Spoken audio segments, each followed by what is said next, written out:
মুসলমানের নৌজওয়ান 313 জন করে প্রত্যেক মাঝের আন্ডারে 13 জন হই 313 জন যদি সেদিন প্রত্যেক মাঝের আন্ডারে ইমান লইনে তৈরি হইবে আর কান জমিনরে যেদিন মগবাগি হলে কাবু করিলে কেউনরে তুই গালোর ভিতরে পেশাব করে দি আর কান জমিনের প্রত্যেক পাতায় পাতায় গাছে গাছে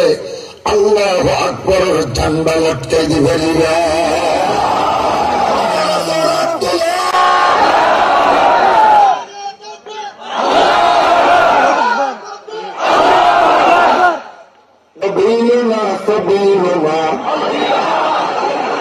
মহাদ্রমণ মানানো করিব না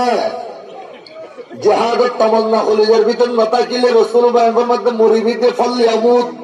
ইনশাআ ইয়াহুদিয়া ও ইনশাআ নাসরানিয়া হতে ইহুদি ও এমন নসরাও মারা করিব। সুবহানাল্লাহ মারি কথা নাউযুবিল্লাহ।